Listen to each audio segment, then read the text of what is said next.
to host this maiden event. And I think let's give them a round of applause to say thank you.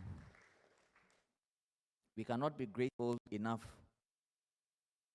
for opening your doors as we take steps to start our advocacy towards advocacy to protect our heritage in architecture and art in Ghana. I want to especially ask for a huge round of applause for Architect David Durban, whose pleasant and infectious passion for telling the story of architecture, heritage, arts, conservation, and restoration is incredible. Thank you, David. Keep the fire burning. Let me also take the opportunity to welcome our guest from the University of Liverpool. I've had very interesting conversation with him already, and I'm sure after the event we'll continue to speak a bit more. Professor Ian Jackson, thank you for accepting to be part of our story. I know that by the end of this event we would walk away from here with new memories and new vigor to continue telling the story when it comes to heritage and arts in Ghana. Recently, I had the opportunity to tour parts of Accra with Professor Mena Aga of the Israeli School of Architecture and Urbanism of the Carleton University. She was with 12 postgraduate students of architecture.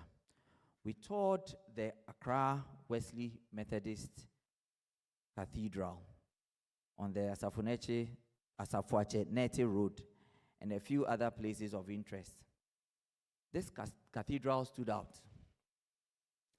The craftsmanship, the joinery, the stonework, and the expression of our faith and how our beliefs manifested in the careful curating of the architecture of this cathedral. It sums up the latent physical and metaphysical heritage we must cling to. Today, the preservation of heritage is in clear conflict with economics of land use. Ghana's rich cultural heritage is facing significant economic threats, with many historical sites in dire need of preservation. We have some 28 forts and castles dotted along the coast of Ghana, assets we take for granted. Let's put this in perspective. Tunisia has 7 castles. South Africa has 22. Libya has 7. Gambia has 2. Senegal has 2. And our big brother Nigeria has 1. It is time to tell the story of each of these 28 forts and castles and the role it played in the transatlantic trade for more than 200 years. Distinguished guests, on behalf of the Ghana Institute of Architects, I welcome you once again to this maiden event. This is the beginning of steps to encourage policies towards listing buildings beyond forts and castles. Having buildings listed is crucial for the preservation of our cultural, historical, architectural heritage of our nation, Ghana. Listed buildings are recognized for their special architectural and historical significance and are protected by law from demolition, alteration, or destruction. We need to preserve our collective history for posterity. Distinguished ladies and gentlemen, it is time to change the course of our storytelling. So I'm sure when this program starts in full swing and Professor Ian Jackson is talking about what we have seen in this, what is seen in this country since it's been around 2012 or so, we would all together start advocating one person at a time to make sure that we protect our heritage.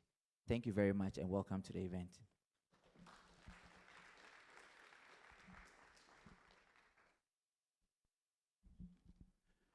Thank you, Architect Tony Asare.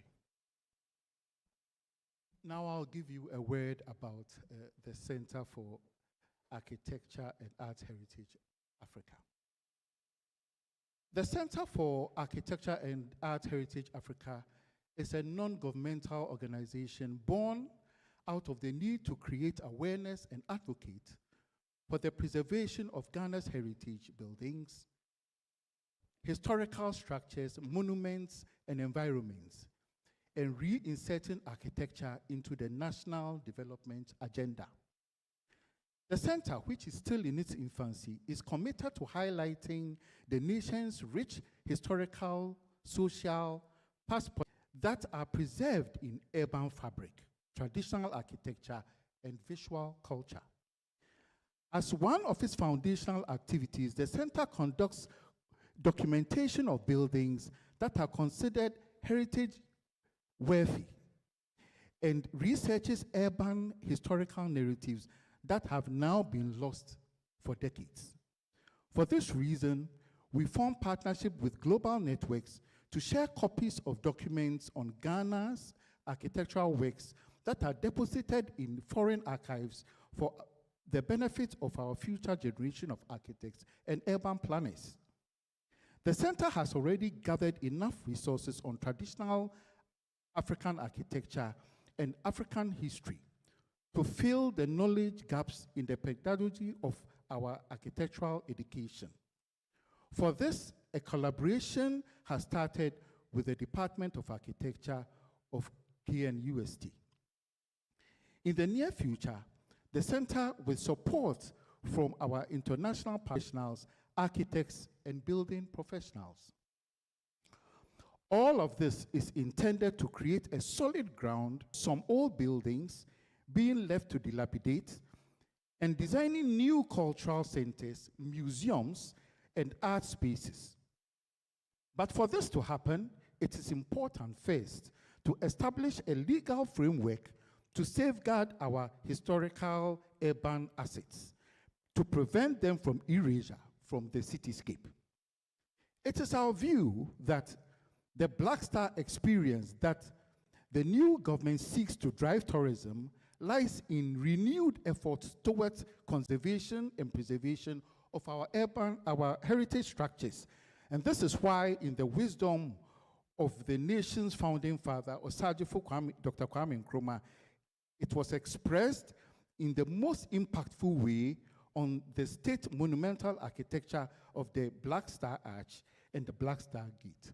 Thank you very much.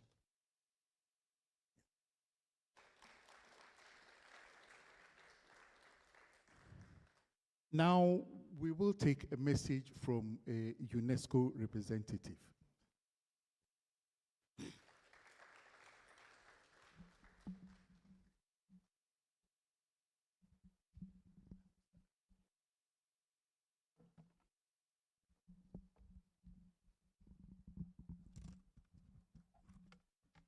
Good evening.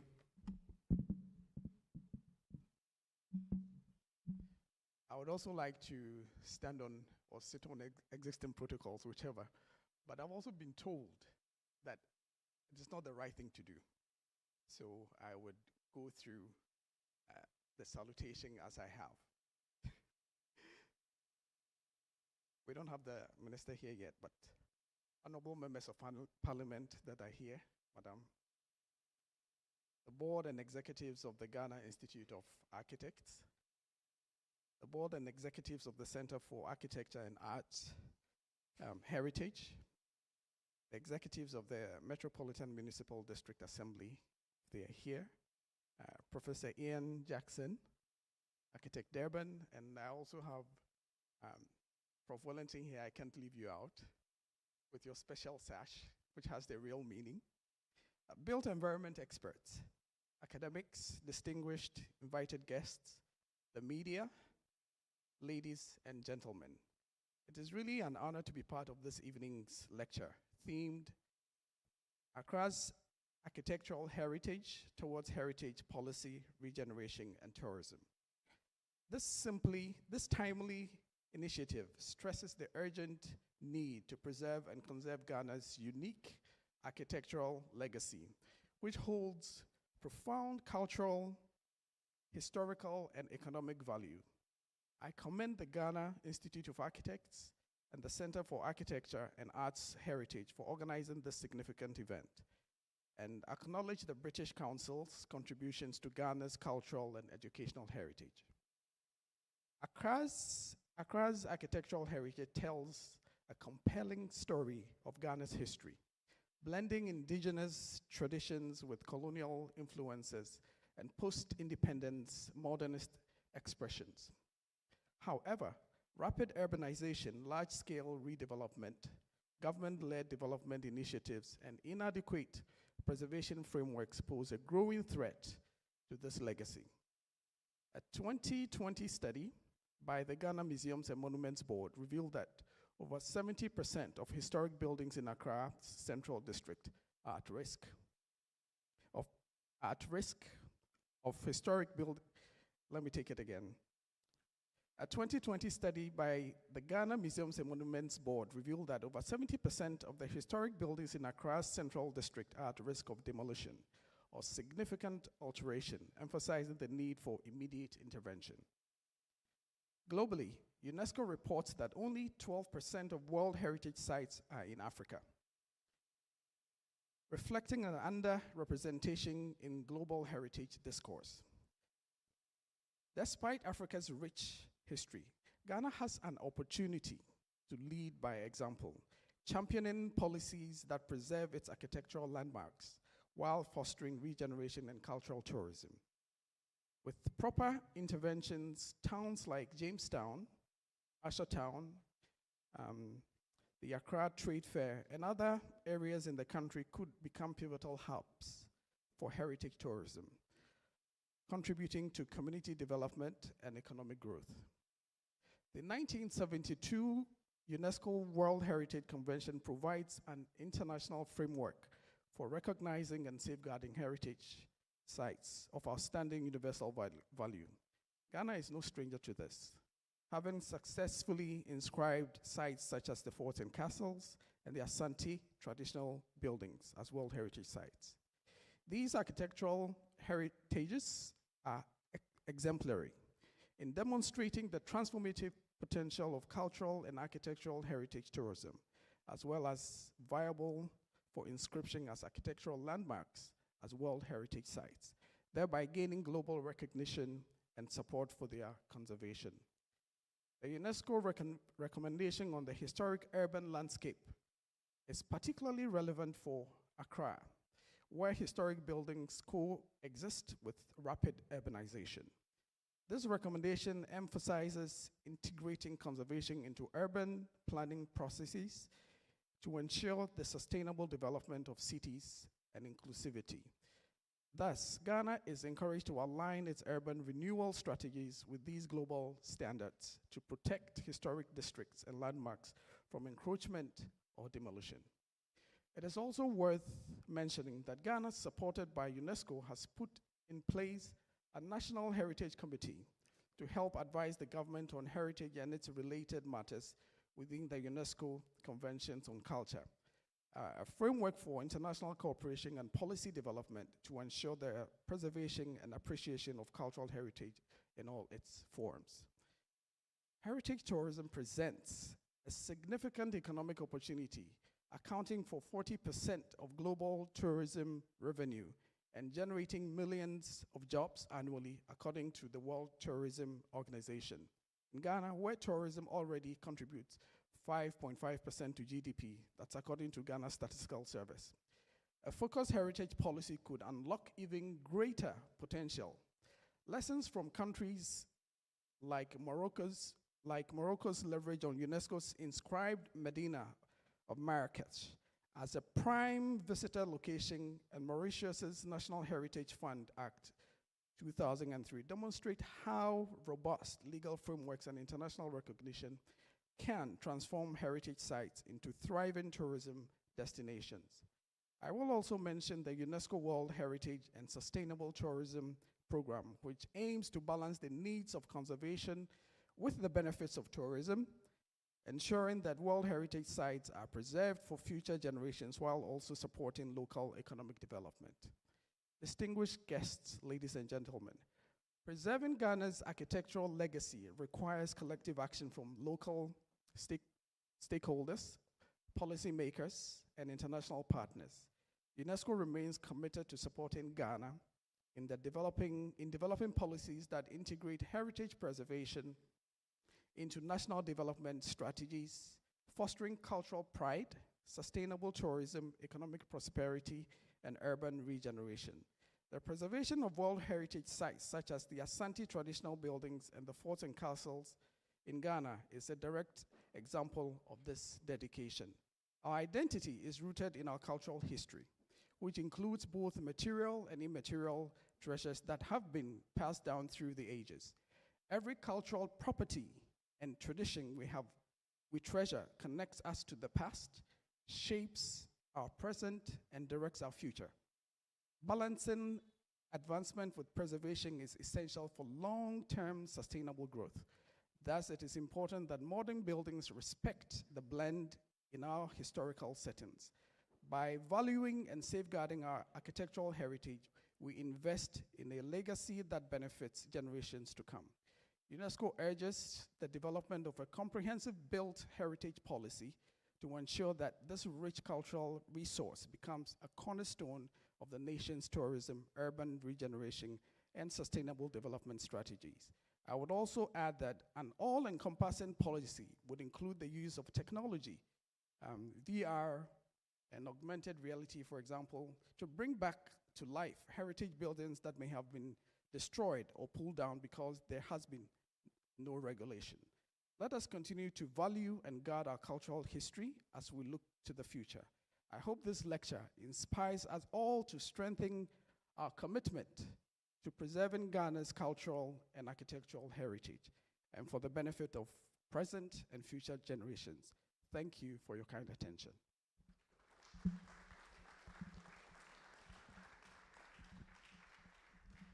Thank you, Mr. Ampa. Now we have a message from the British Council. Mr. Andrew Intua Mensah, please. Thank you, Andrew. Thank you, Dan. Good evening to all of you. A lot has been said about British Council in the past and how we are supporting this. I first also want to acknowledge our honorable members of parliament here present, the board, Ghana Institute of Architects, Professor Ian Jackson, built environment experts here present, Nananom and Queen Mothers here present, the clergy, distinguished guests, media, and standing on all protocols. I bring you greetings from the Country Director of British Council, Mr. Nido Dodu. My name is Andrew Intua Mensah. I'm the Project Manager for Arts and Culture at the British Council. A lot more people know British Council for different sort of reasons, and they would want to know why are we supporting this. So the British Council is the UK's international organization for cultural relations and educational opportunities. We support peace and prosperity by building connections, understanding, and trust between people in the UK and countries worldwide. We do this through our work in the arts and culture, education, and the English language. We work with people in over 200 countries and territories and are on the ground in more than 100 countries. Our work in the arts seeks to create new relationships between artists, organizations, and audiences to develop stronger global creative sectors. We support artists to break new grounds and encourage creativity and innovation, increase capacity by building skills to support livelihoods and cultural enterprise, extend safe spaces for creative exchange, and contribute to research and policy. Our work in the arts has grown substantially over the last 5 years. We operate in over 100 countries around the world across 11 art forms, covering the full breadth of UK creative industries.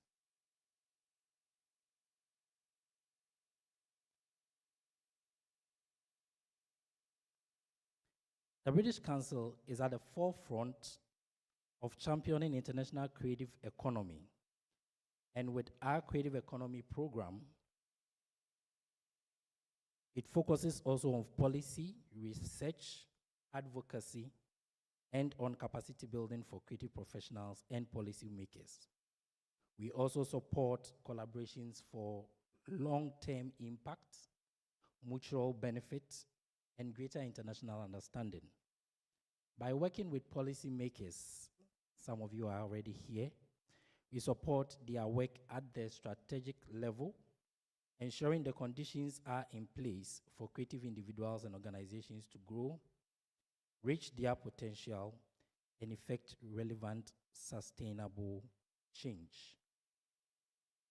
Through the transformation power of arts and culture to change mindsets, we support more connected and equal societies and the protection and promotion of cultural expressions, diversity, and heritage at risk through our Cultural Protection Fund and Cultural Heritage for Inclusive Growth program.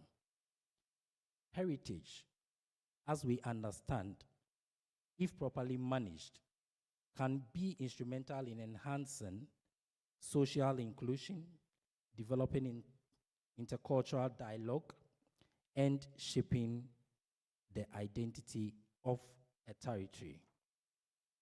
We have always believed that culture connects us, and at times of uncertainty, this is more important than ever, and it's more reason that we are supporting this.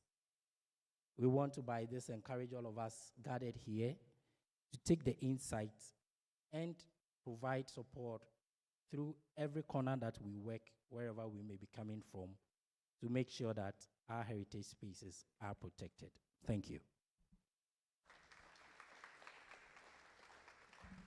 Thank you, Andrew. Now we have an address by somebody very important to this course.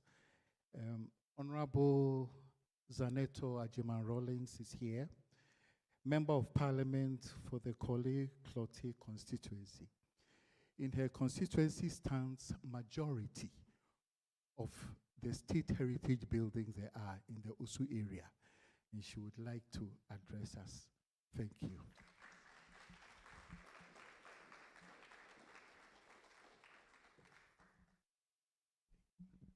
Thank you. Good evening. And for the sake of brevity, I will, I'm not sure how to paraphrase it, but I will take advantage of all the pre-acknowledgements by the previous speakers so I can proceed. It's a real honor and a pleasure to be here as a guest, but also to welcome you to my constituency, because you're all in my constituency, so you're most welcome. Nime Name, if I don't acknowledge the chief and the Queen Mothers, I'll have a problem. So for the rest of you, duly acknowledged. Klottey Korle is indeed a very diverse constituency. It's also one that has quite an interesting group of people. It's literally a melting pot of everything. And we have the whole of Ghana represented in this constituency. So when you've been into this constituency, you've more or less visited Ghana. Not really, but anyway. I'm glad that you were told that most of the interesting monuments are in this constituency, and actually over 50% of the buildings you see in the pictures here are located in my constituency. This is something that is very dear to my heart, because my father, the late president, actually lived in this building while he was in office. We didn't. The family lived elsewhere because my parents wanted us to stay grounded. So, yes. So when it comes to issues regarding the architecture, when it comes to the issue of preserving our historical monuments, our heritage, it's something that is very personal for me. And I think that if we really appreciated the value of what our heritage buildings could offer us, we would be looking at a whole new dimension of tourism, and we would not see the levels of multidimensional poverty that we're actually witnessing in the constituency at this point. I believe that being here as the representative of this constituency, I would like to say in all confidence that I would love to collaborate with the architects to actually see whether we can present some kind of private members bill that would protect these sites.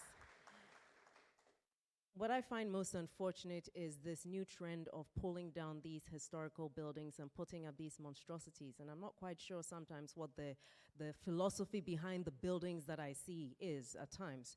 And I wonder why we can't appreciate the value of restoration, of building around, because that's what all the other countries do. And I'm not quite sure it makes you more superior than anyone else to tear down your historical buildings and put up new buildings that you can't even tell a story about. If you look at the pictures over here, you're looking at buildings that span 3 or more different centuries. And that says a lot, and there's a story to be told. We're looking at levels of unemployment. You have young people, some of whom don't want to leave the area where they grew up. Why don't we educate them on the history of these buildings so that they can be the tour guides in the area? They can speak to their culture, they can speak to the history, and they can speak to some of their ancestry as well. We have all of this modern technology. Why can't we have pre-recordings in some of the old buildings? There are old buildings where people's ancestors come from, Denmark, from Sweden, and what have you.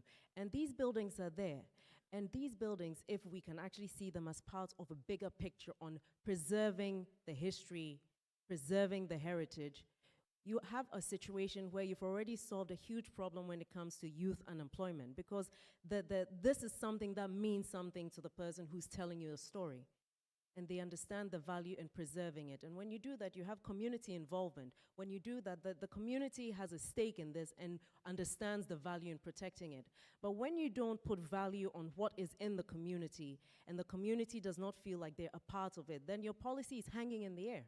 And that's what we keep seeing. There's this complete disconnect with the buildings, the history, and the communities. And if we can actually bridge the gap, which I believe is why we're here today, I think that we can really make a difference, not just in preserving these buildings, but in bridging the gap between the past and the future through the youth of today. If we can just open their eyes to what it is that we're trying to do here. So my being here is just to give you that assurance that you have an advocate, that you have a partner, you have someone who's willing to do what it takes to preserve what we have.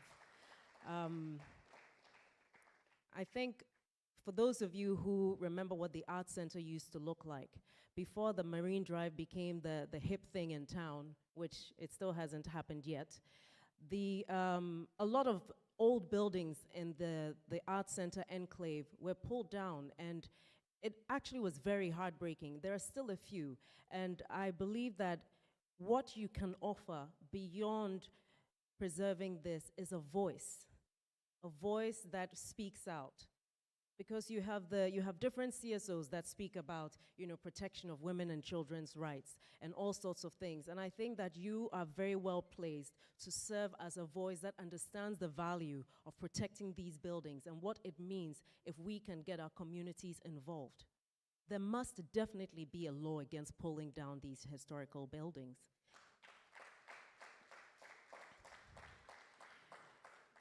If we can work together, and I'm ready and willing, I believe that this is something that we can do, and hopefully in a year's time we can celebrate having pulled it off and actually take advantage of such a moment to see what we've managed to save and build upon.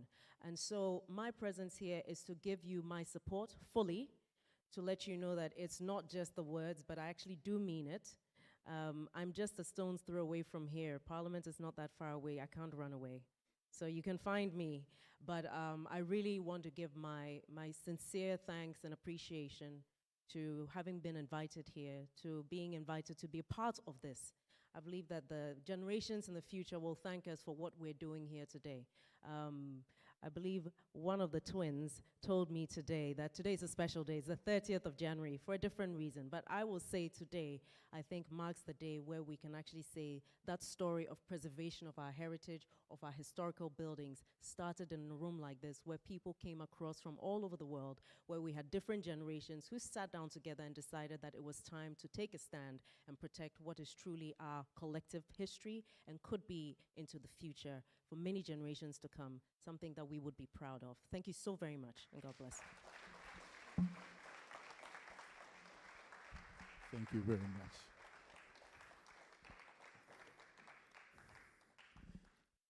I think she's just said it all. Thank you very much, Honorable. Now I'd like to acknowledge some of our guests.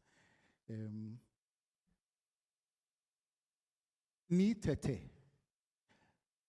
Ajabeng II, Adabraka Utupae Manche,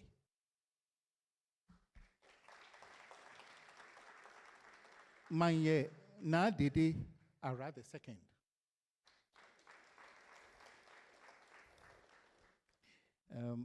Are there representatives from the Ministry of Tourism here? The Architects Registration Council, Dr. Iyabuche, and his able assistant, Josephine Pesese. Are you here? Thank you, thank you. Representatives from UNESCO Cal Ampa, yes, you are here. Nidudu Dodu of the British Council, you are represented already. By Andrew Intuamensa. And now we have the members of the diplomatic corps. The ambassador of Malta to Ghana, the deputy, represented by the deputy, Madame Kazim Kassa.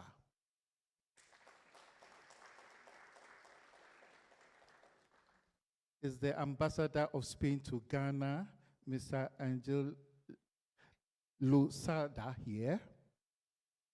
Okay.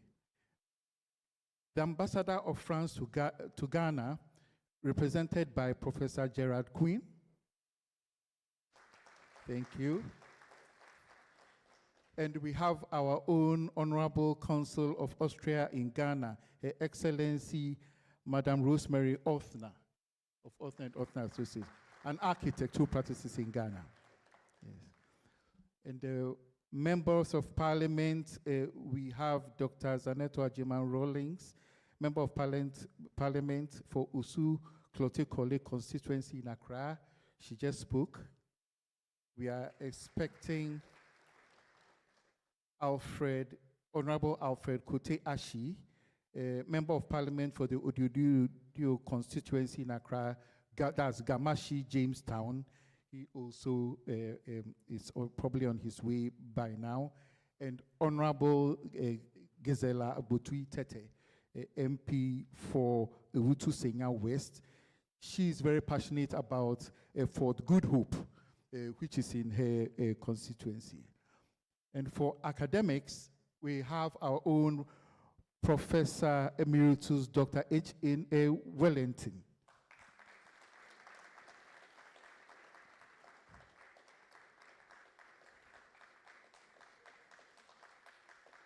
There will be more about him later in this program. Professor Kojo Gavwa, former Dean, Department of Archaeology and Heritage Studies, and Chairman of the Ghana Heritage Committee.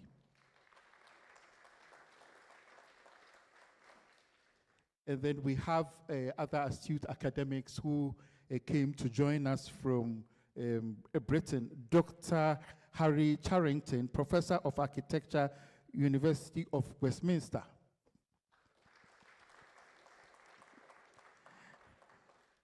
Do we have representatives of the School of Architecture from KNUST here? Dr. Emmanuel Banahine, and the head of Department of Architecture, Central University, Dr. Ninette Kwafiu. Thank you.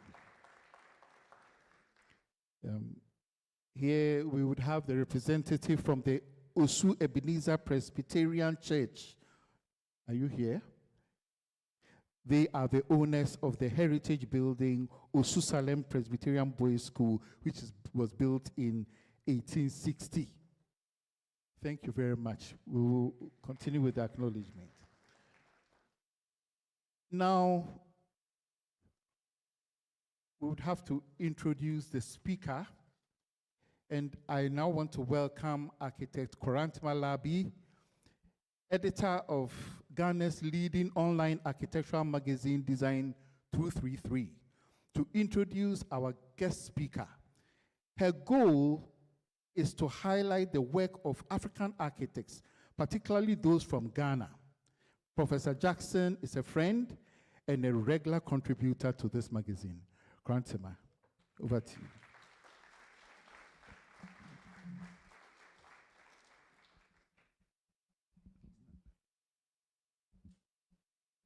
Good evening, ladies and gentlemen, all protocols observed. I'm honored to introduce our speaker for this evening. Ian Jackson is a professor of architecture and research director at the Liverpool School of Architecture. He's an architect and has previously worked in private practice. His doctoral studies were conducted on Chandigarh, which was created by Le Corbusier, Maxwell Fry, and Jane Drew, three modernist pioneers. He later traveled to Nigeria and Ghana to further study the work of Fry and Drew, where they were stationed in the late 1950s. Since then, he has made Ghana his study base, concentrating on Sekondi Takoradi, Kumasi, Accra, Tema, and the Volta region.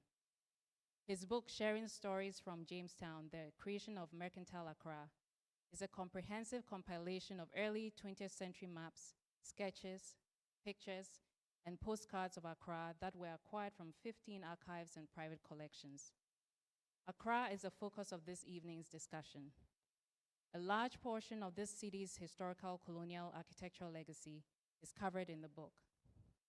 In his book on Fry and Drew, which he co-authored with Jessica Holland, Ian examines the work of the British architects in India and West Africa in pursuit of a tropical architecture following African independence.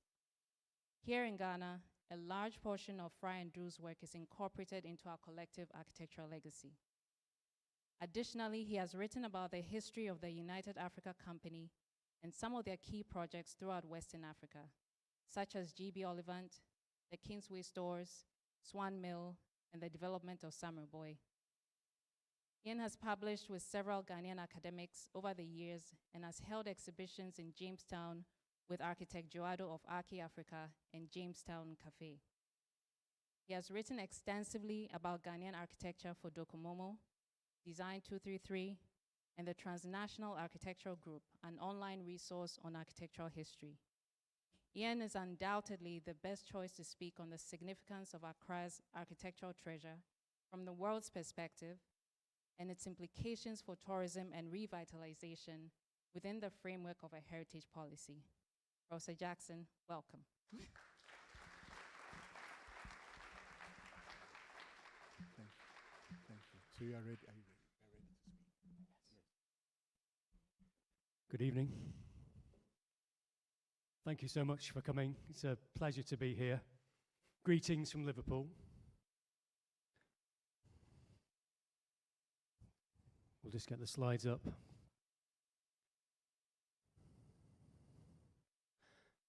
So what I want to cover this evening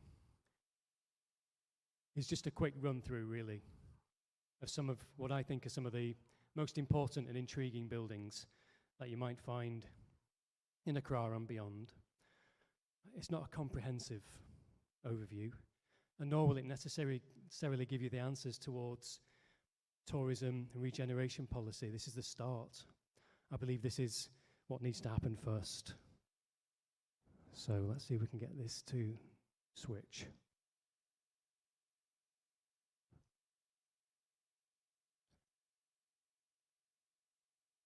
Guys?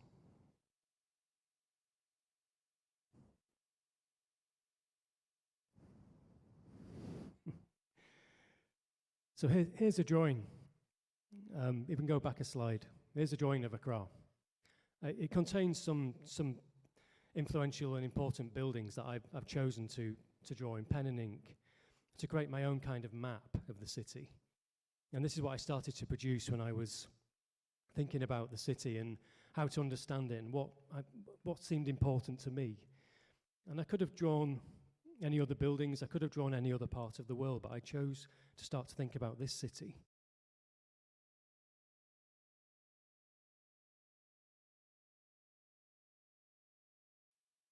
I couldn't understand why I was walking through the streets of this city, looking at these remarkable buildings, and yet I couldn't find anything about them. I couldn't find any information. Very little guidebooks or source books, almost nothing, in fact. So I found that to be quite peculiar. So I began to produce this map just for my own benefit and to start to think about this wonderful city. The last thing I want to do this evening is to be negative and critical. You don't need someone from Liverpool to come here and lecture you on this. But what I want to talk about is more about optimism and hope and a belief that this is good architecture. All around us, there's some wonderful buildings here, but I don't think they're being utilized in the right way or enjoyed in the right way or treated in the right way. I think they can do more. I don't think heritage is something that has to be expensive. I actually think it's something that creates wealth. Heritage is a source to produce employment and wealth and a future. It actually enhances a place. It makes it more desirable. It can make it more profitable. It can make it more seductive. We enjoy the old buildings. We enjoy old structures. And I think we can make better use of them. Next slide, please. So why did I come here? Well, as Corentima kindly explained, I was researching the architecture of Maxwell Fry and Jane Drew, two British architects who worked throughout the tropics. And I thought my work was going to be to write a biography on those two architects. What I didn't expect was to come to Ghana and to see all this amazing architecture. I wasn't expecting to come over here and to see the buildings that I did. But as I went around and visited some of these amazing schools, the Pukaweri, Prempeh, Aburi Girls' School, Wesley Girls' School, and so on, Van Sippin, I started to see this fascinating architecture. Next slide, please. But not only by Maxwell Fry and Jane Drew. I saw a whole array of other buildings, whether it was in Ho, Sekondi, Takoradi, here in Accra, Kumasi. All around Ghana, I was coming across these wonderful tropical modernist buildings. They're really special. You won't see this kind of architecture elsewhere, throughout the tropics, even. And beyond the tropics, it's a genuinely unique collection of works. So next slide, please. Some of them you may not like the look of. They may be brutalist architecture. They may be quite intimidating, but they're still beautiful pieces of design. All of these buildings have been carefully crafted, beautifully detailed, sensitively constructed by craftspeople, tradesmen, contractors. They've been made to convey something of the people that commission them, to be a form of their identity and expression, a vision for the future, hope, and also an investment. You don't build buildings like this if you don't expect to see a return on them or to celebrate something, whether it's the construction of the Akosombo Dam, the creation of a new bank, some experimental flats, or a big office block. Next. So I've started to tour this country from Samraboy to Ahmedzofé, from Cape Coast up to Tamale. I visited all of these towns and places. I've taken it as my own personal mission to document your country and its buildings, to explore the towns, streets, squares, parks, schools, offices, government buildings, healthcare centres, and so on. Next, please. And these are some of the buildings that I found. So I was amazed to see these wonderful bank buildings in Sekondi, but I didn't know it was a bank when I saw it. I just saw it as a dilapidated, burned out structure. But then when I returned to the UK, I started to go through the archives there. Archives at the British Library, the National Archives, Barclays Bank, Unilever, and so on. Various missionary archives. And there I came across a set of photographs, and I would spot the buildings that I'd just seen in Ghana. So I would come across, in the Barclays Bank archive, this photograph on the right-hand side, and then I would think, I've seen that building. And then once I've identified it and knew what it was, because we don't know what the buildings are, you can walk around the streets and you don't know the significance of what's in front of you. You can see buildings, you have no idea what it might be used for, because it's now abandoned and everyone's forgotten. When you find the building in the archive, there'll be something on the back, there'll be a note, there'll be a letter, there'll be a drawing, there'll be some other source material that will help us to build the story. Because the buildings themselves are just buildings. It's what they mean. It's the stories, the memories, what we attach to them, what we associate them with. That's what matters. So on the one hand, heritage is about the physical, the structure, the materials, the textures, the design. And on the other hand, it's about what the buildings mean. So the building is a text. The building is an archive, a repository. Next slide, please. And wherever you go, you'll find reports and documents throughout the UK archives documenting these buildings. Accra, and then you'll find another photograph of the Scottish.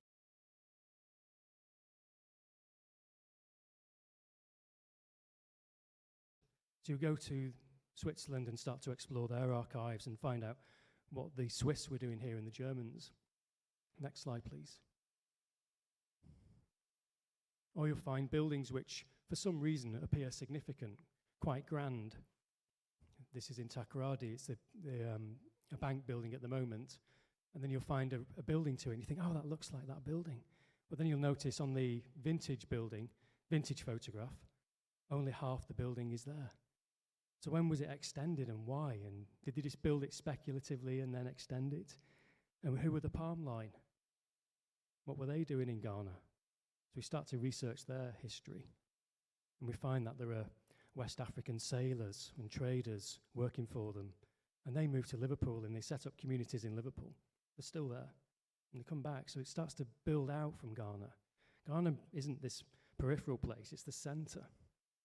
And a lot of things come from here. The materials, the goods, the timbers. We start to understand globalism. We start to understand 20th century history through places like this. Okay, next please. Chibi Community Centre. So I just saw one line. It just said, a building, a community centre.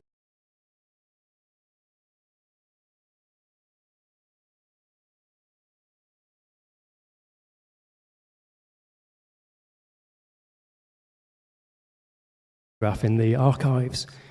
This has just been refurbished now as well. So amazing building. It's got plaques inside and other bits of history. Next slide, please.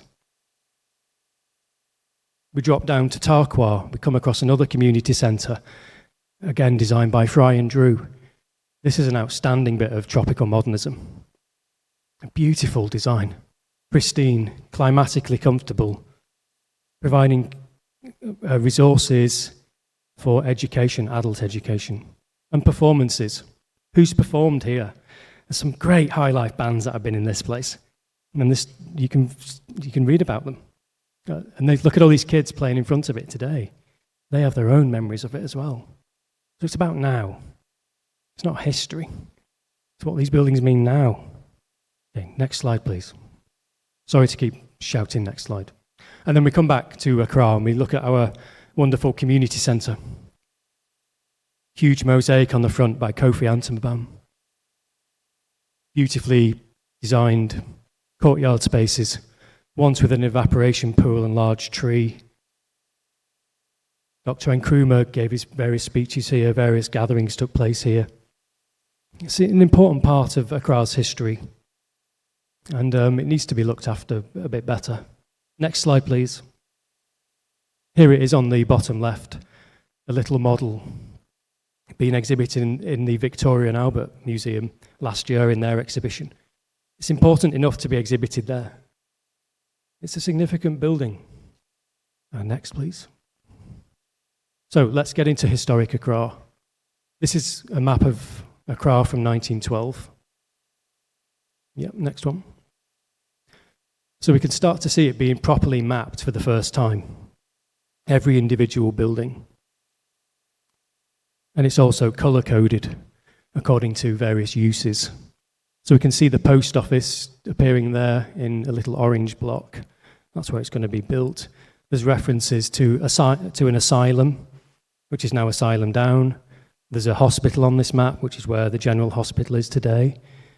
There's a reference to the Native Club, and obviously the Christianborg Castle and the other two forts. And next slide, please. And we can start to identify various structures on this map, such as the government school, which you can see in the distance of this postcard, and what it looks like today. And then next one, please. And we can identify the village club and the cable office, the cathedral and the high street. So using these different postcards, we can start to produce our own visual maps of the city. Next. And we come across structures which you'll all be familiar with and you'll probably see every day as you walk around your city. So we get the Kingsway stores. Next slide, please. And we start to research that in the archives. It's obviously lost its top story. This was Accra's premier retail environment. It was owned by Miller Brothers, a Glasgow firm, traders, and they branded it as Kingsway after the London street. And then they were bought out by the United Africa Company, and they used Kingsway stores as their flagship stores and expanded them all over West Africa. I think there's about 40 Kingsways. They're all over Ghana and all the big towns. Beautiful shopping experience right on the front. Next slide, please. And next door to it, of course, is Tarkwa House, Jamestown Cafe. This was the site of another exporter and department store and bakery. And next slide. And that's what it used to look like. And again, next one. And here we can just see on the postcard at the bottom right, this colonnade on the right-hand side. And that's a little colonnade that runs alongside Tarkwa House. And then we can spot a big building opposite. Next slide. And that was the Bank of West Africa. So we're only able to identify and piece these together through all these different sources, and they're all coming from different archives. Okay, next one, please. Victory House. So on the top left, this is near the post office. I was walking down that street, and I've always liked this gateway, and I just thought it was a gateway to a yard. But then we come across it, it was actually a full shop. So only that bit survives. And then other buildings like the Bible House, it was the mail agency building. So a huge shipping centre. All of Accra's exports went through this building at one time. And then we can see it's shown on the postcards on the bottom right. These were built by Thomson Moy and Galloway, quite an important contractor and architectural firm in the city. Okay, next one, please. So these are all owned by a company called Walkden. John Walkden. They're on the high street, and they're opposite the customs house. They seem quite ordinary structures. They seem quite everyday, and that's quite significant because the heritage structures aren't always about the big glamorous buildings. I believe there's an importance to the everyday, and there's an importance to a collective of buildings. So Jamestown isn't about one building, it's about Jamestown. It's a collective. Each building contributes something to that place. Might be a small contribution, we don't know. Could be really significant. But these aren't small buildings. They look small, but they're actually double height. They're big. Whoever was paying for these had a serious mission. And I think they're quite significant. These are just little workshops and sheds, but they become quite important when you know their history. And if we look at the archive photos, we see other hints. We see buildings in the distance that we can then identify. We see construction signs. We know who's built these because we can see their building signs still left on the photograph. So these photographs were taken as a celebration of, we've just built this new building, and they've sent the photograph back to prove it had been built. Okay, next one, please. Salaga Market. This is being refurbished right now.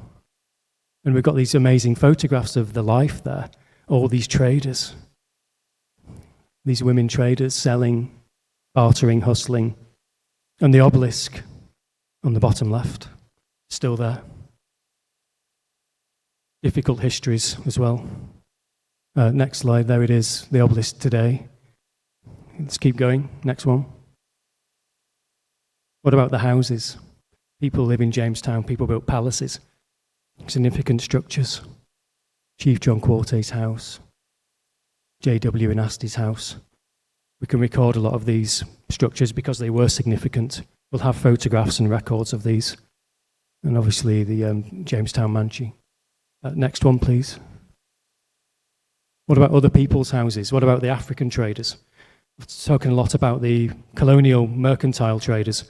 There's other African major import and export, major merchants. We know about Felix Crabbe and Co. at Azumo House because they're in the Red Book of West Africa, of course. But what about the others? Who built these? And why? Okay, next one, please.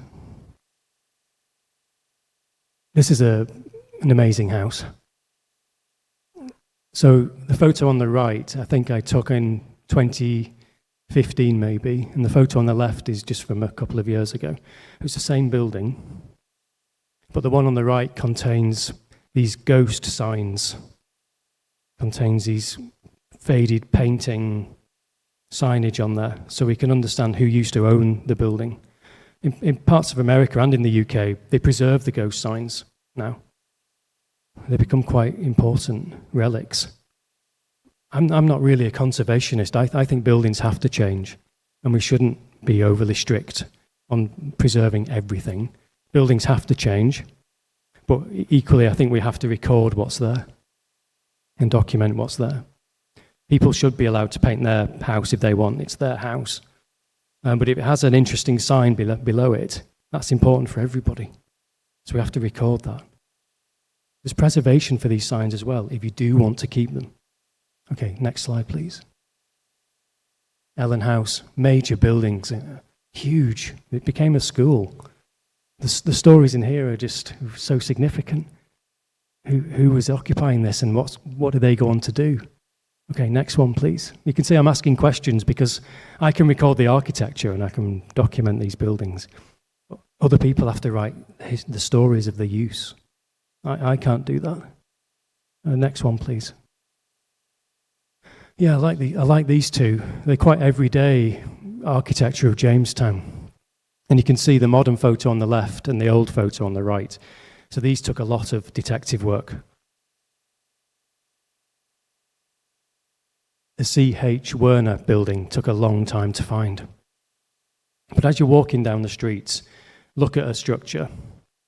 Does it look significant? If it looks significant, it probably is. So I walked past this building and I thought, this is massive. It's got 4 billboards on it, huge structure. And then I started to look at it in careful detail and I could see the cornice. And I thought, this is quite an important building. So I go back to the Red Book and it's in there. And we find out they were drying cocoa on the roof. That's why it's designed like this. Whereas Charles Lane and PZ and the other companies, they would often dry their cocoa in the yard, on the ground floor. So on the Werner one, they put it on the roof and then they use chutes and drops to get it off the roof afterwards. It's become quite innovative and technological buildings. And Charles Lane was much easier to spot, and it's still called that today. The signage is still there. And these are huge produce exporters. And then we can start to see the rest of the streetscape, and that becomes important in the background too. Next one, please. Holt Bartholomew buildings on Station Road and Zongo Lane area. So we're starting to see a push now away from historic Jamestown to create a new real estate, a new retail landscape. Wonderful building. This was used for cocoa drying in the cocoa season, but also as a cinema place. So you could go in there and it's an open-air cinema. A fabulous building, and we can see the old roofscape on the right-hand side, and we can see there was not much beyond it. Next slide, please. Until we get Swan Mill, when that was constructed. So this is the head of the UAC operation, the big monopolistic trading firm. It was burned down and then rebuilt. But on the top left, we can see the post office tower just poking up on the far right, and quite a humble building. And they rebuilt it with all this grandeur and swagger. And then in the bottom right, we can see it reclad. And next one, please. And the UAC recognized the power of architecture. They even wrote their own books on it, called the UAC Buildings in Ghana. They knew that buildings could speak. And they wrote another book called just that, Buildings Speak. What do they want to say? They don't always say the same thing. They can say different things at different times. Buildings don't inherently have a meaning. Meanings can change. We can layer on new meanings. We can use buildings in new ways. Okay, next one, please. And then next door to Swan Mill, if we look at the top right photograph, next door to Swan Mill is this little shed, basically. But I knew it was quite important because it's so large, and you could see the proportions were quite interesting. And then I came across the building on the top left for GB Ollivant. And I was just staring at that image, and I could see, it's next to Swan Mill. And you can still see the roofscape. It's been totally remodeled. It was a beautiful shop, and it was remodeled as a shed. Bottom images are Leventis stores. Again, this took a long time to find because it was all clad and wrapped. This was designed by Maxwell Fry. He's an RIBA gold medal winning architect, pioneer of modernism. And he created quite an innovative facade system that would allow the interiors to be naturally ventilated whilst keeping out moisture that would damage the inside. So it's quite a significant structure, and it's really big. The buildings always look smaller than they really are. Because in Ghana, everything's double height, everything's exaggerated to help with the cross ventilation. Okay, next one, please. And if we could walk around that area, we'll come across a whole series of buildings which they're quite extravagant. They're quite glamorous, quite seductive. They've been designed. Somebody's thought about this architecture and made it stand out and to celebrate. Curves, wrapping around the corner, syncopated window dressings, fabulous buildings. You've got hundreds of these. They're everywhere. Okay, next one. So what are they? Well, this little white one used to be Barclays Bank, but I found it in an archive, and it was another UAC building. And in the UAC archive, which is held by Unilever, they have these boxes of photo cards, which you can see on the right-hand side. There's about 30 of these boxes. They each contain thousands of photographs, and they're all catalogued by type. So if you want a photograph of an African tree, you can go to African trees. If you want African workers, you go to African workers. And they've got a full photo library. Now, these are really significant because if you look at the photo card on the bottom left, you can see the photograph was taken in March 1957. So these photographs were all taken at the moment of independence. Thousands of photographs were commissioned. They wanted to document that significant moment in time, a snapshot of Ghana.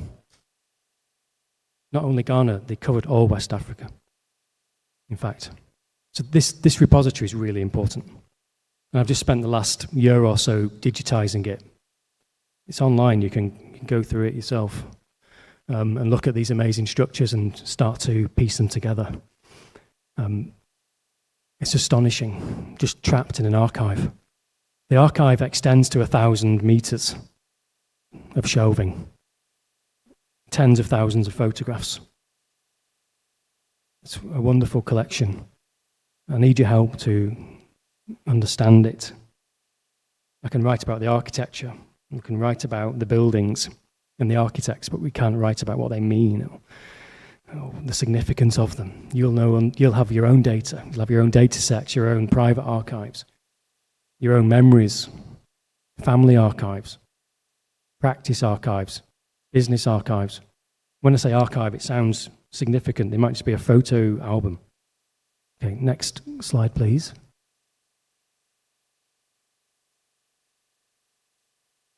So what about buildings that aren't in the archive? The archive only shows one particular vantage point. Every archive is flawed and biased. What about buildings like these? In Freetown, in Sierra Leone, they would document these. They'd all be preserved by now. The few remaining timber houses in Lagos have been documented and preserved by the wonderful people like Legacy 92 and those preservation people. There's far more here, and they're just as good. Very significant structures, beautiful timber frames, cladding, sat on concrete and brick work. Fabulous buildings. How long will they last? Next one, please. What about if we move over to Osu? I found this amazing plan. You can see the police station on Labardi Road, that's still there. And we can see these double crescent, and that's still there. There's this persistence of the urban form, it lasts. Cities don't change that quick. And here we have a typical layout showing concrete houses, quite radical. When was this? 1929. And these were all erected by private African enterprise. Sounds fascinating. So you've got these African traders buying plots of land, building concrete houses on a special plan. What do they look like? Next slide, please. Look something like this. So they're kind of on the bungalow model. And again, it's not about the individual houses, it's about the collection. Next slide, please. What about the junior staff quarters? We've seen Christianborg Castle earlier. Next to it are this wonderful little village, designed in the 1950s, junior staff quarters for the Public Works Department. Fascinating collection of houses. Next one, please. Looks like this today. Pretty good. Looking good. Next slide. Well, we come forward in time. Let's look at some tropical modernism. Next slide. Amazing shops. Top left is one of my favorite buildings in Accra. And on the top right, it's photographed by James Barner with Dr. Nkrumah driving past. So he uses it as his backdrop. This building has been carefully designed, climatically and stylistically, to modify the climate with this amazing grid egg box, brise soleil. And it's who is it for? We didn't know until I found the the photograph by James Barner, and then we find out who the client was or who was using it at the time. It's like some Indian traders. And these are near the library. And then in the bottom, two photos, again, some wonderful shops with these window hoods and I think quite dramatic and quite restrained, but beautiful structures. Okay, next slide, please.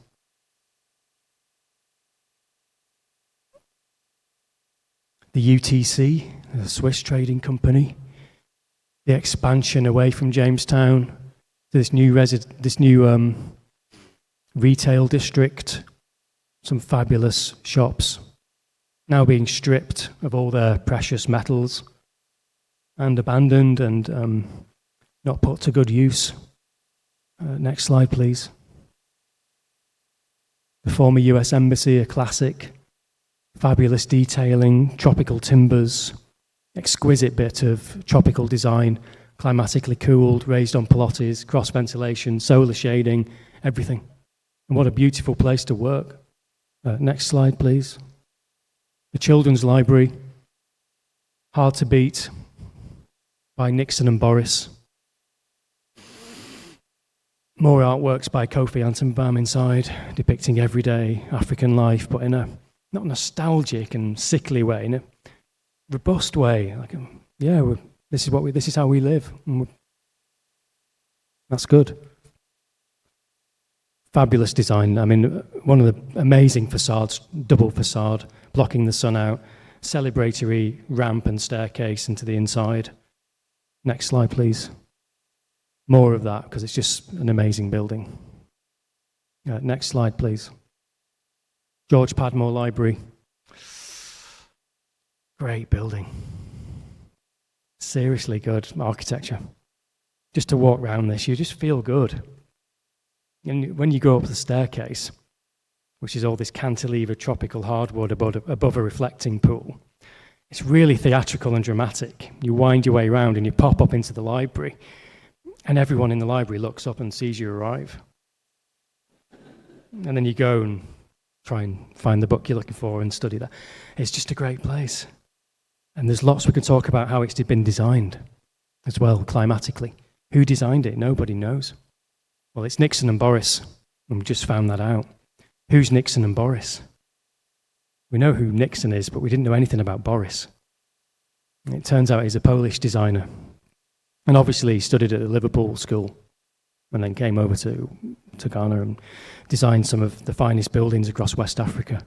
So we're talking Western House in Lagos, we're talking about 6 buildings in Freetown, several buildings in Accra, including the next one. Next slide, please. The court extension and the archives. Great architect. Next slide, please. Barclays Bank, a little bit more restrained by someone called Ronald Ward. Massive practice designing these huge structures for Barclays Bank. All climatically designed. All the louvers have been stripped off now and it's been sealed and air conditioned. Next slide, please. Barclays commissioned a whole series of aerial photographs as well.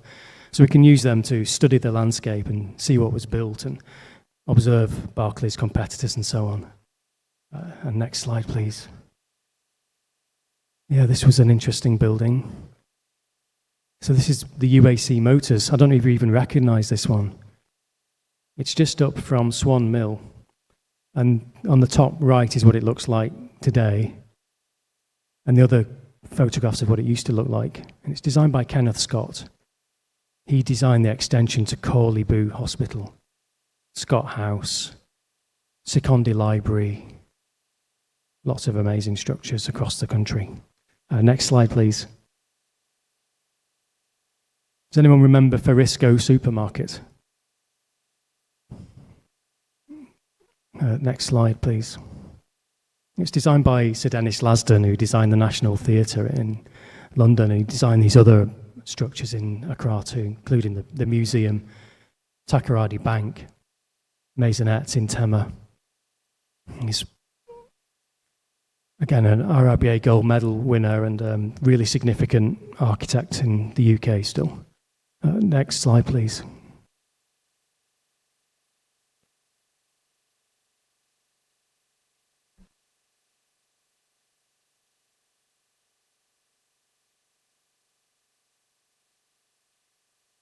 Kingsway. So Kingsway Stores left their old Miller's Brothers store down in Jamestown and expanded up into the new retail environment. And you can see the little photograph on the right-hand side, what it looks like today, if you're not familiar with it. But what I was shocked to find with these color images, these are some of the first interiors. Look at the carpet and the colors. When we see modernism and tropical modernism in black and white photographs, we often assume it's a black and white building, but it's not. Highly elaborate, decorative, colored, wonderful interiors, furnitures that you can see on display here. Next slide, please. And we're starting to model these. We're building 3D printed models. We can share these. You share the files and someone can print them somewhere else. We're finding stories about the interiors and how Dr. Nkrumah wanted this new Kingsway to open because it was part of his vision for a new Accra, part of his vision for a new prosperous retail centre.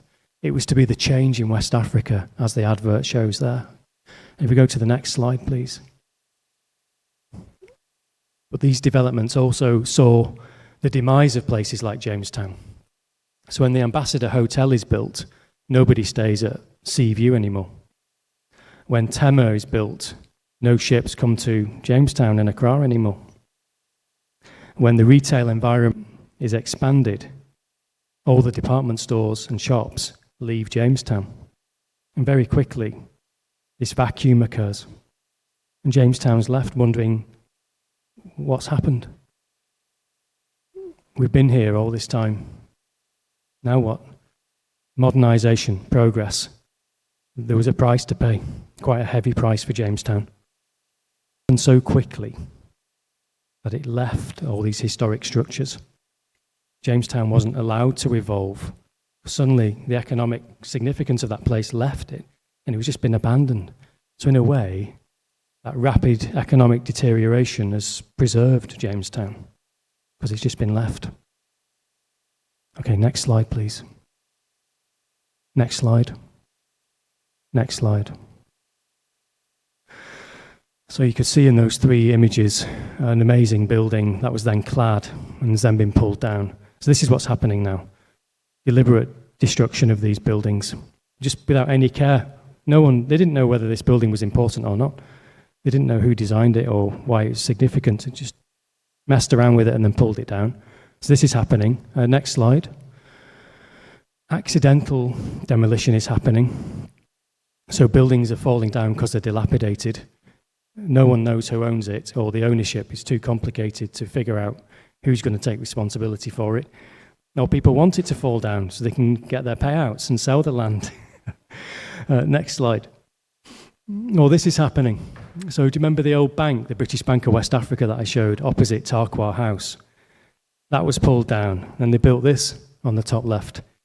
They've been building it for over 10 years, ever since I've been coming to Ghana. How long will it take to finish? And when it's finished, will it be any good? I doubt it. It's awful. This is a disgrace. Next building, please. Sorry, next slide. So what next? I'm coming to the end. I've just listed here 5 people. We could have listed 50. But people like T.S. Clarke and Peter Turkson, John Buckman, J.D. Tetlow, John Owusu-Addo, and many others that you can all name. We need to research the Ghanaian architects to find out the history of the people that crafted this country. Because John Tetlow qualified in 1938. He's a very pioneering architect. He wrote all these master plans. He planned parts of Nigeria. Many of these pioneer architects were involved in policy. They weren't designing signature buildings, glamorous structures. They were setting out the policy. They're trying to say this is what planning should be like. This is what architecture should be like. So a lot of their work isn't always recognized. So we need to work really hard to find it. Look at Peter Turkson here, looking at his student project. And he goes on to replan parts of the Volta, to design parts of Kumasi and so on.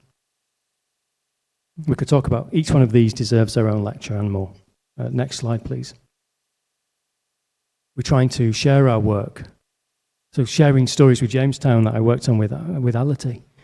You can buy the book, but it's freely available as PDF. Because if people here can't read the book, what's the point of it? So we're not producing expensive books. You can buy the book. But if you want to just read the information, you can read it online for free. So everything we do is open access. It has to be available to everybody to read and enjoy. We make little models because everyone loves looking at models. And this is a battle for hearts. We want to get people on side. We want to play with the model. We have to do exhibitions. Alate's exhibition on James Barnaway's brought it to the streets. We kind of trialed that and pioneered it with this exhibition. And we exhibited the historic photographs on the outside of the building. People used to walk past and stare at the images and reminisce. Got to share and enthuse. Next one, please. We worked on a project called My City Invisible, Accra.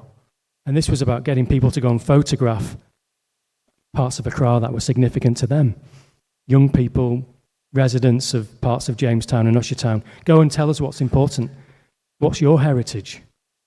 What's significant to you? Go and record your city. Share it with other people. Tell them why it's important. Next slide, please. We're doing exhibitions on Kingsway stores. We're starting to celebrate this rich heritage and history. We're going to dismantle these little pavilions. There's 2 pavilions, and we're shipping them over to Accra. They'll be here at Easter. And then we'll put them up somewhere and tour them around. Maybe exhibit them outside or in different places. Really good fun. Next slide, please. We're thinking about, does tropical architecture work? Is it climatically comfortable? Do tropical modernist buildings actually create cooler interiors? And I'm working with various colleagues to investigate this. They are cooler. They are more sustainable. Retrofit does work, and you don't need AC if you can cool the interior naturally. These buildings do that. That alone should warrant saving them and investing in this kind of design approach. Okay, next one, please. And then we need to share it. So we spoke about, in the introduction from current team of the Transnational Architecture Group, we can share all this online, we can gather stories, we can digitize archives. And what I'm trying to do now is to create this thing called Architecture in Africa. And we're including photographs of all these buildings with a geolocation, a map, so you can know where they are. You can find them quickly. Next one, please. And it looks like this. It's in beta. You can go and have a look. There's only about 100 images on there at the moment. And we'll try it and see how it works. And it's called architectureinafrica.omeka.net. And here we're sharing all these photographs, but geolocating them so you know where they are. You can go and find them yourself and explore these places and enjoy them. The next one, please. So we've got to document, first of all. We can do laser scans and drone surveys. We can do complete photographic documentation of most of these buildings in Accra. We can do that. It starts with one building at a time, but it needs to be systematic. I'd like every building in Accra to be identified and to have its own fiche, its own CV, if you like, so we know everything about all the structures. Who designed it? When was it built? What was it used for? We can do that one building at a time. We need to use archives from around the world, but we need to rely on local archives and local knowledge too. It's not just about buildings, it's about land, technology, social conditions, building as texts, and cities do change. This isn't an argument for conservation and preservation, although that can be important. And then I think my final slide, please. So just to stress, I think it's about zones rather than monuments. It's about collections of buildings, not one-off individual ones. You can build a policy. You can build it on lists and surveys and conservation plans, but this is a policy that needs a strategy. So what's the next stage? How will you put the policy into action? Because that's the hard bit. We can always write policy and we can always list buildings. It's quite straightforward. But then what do you do? How do you enforce? You want to enforce. This is why we need hearts. You win people's hearts, convince them why their street's important, why their buildings are important, and then that's half the job done. And next slide, please. Thank you so much.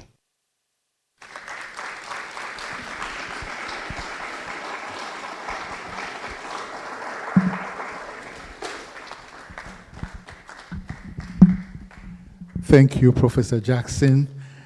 I think which of us will be honest to admit that when the pictures were showing, I was asking myself, where is this? Where is this?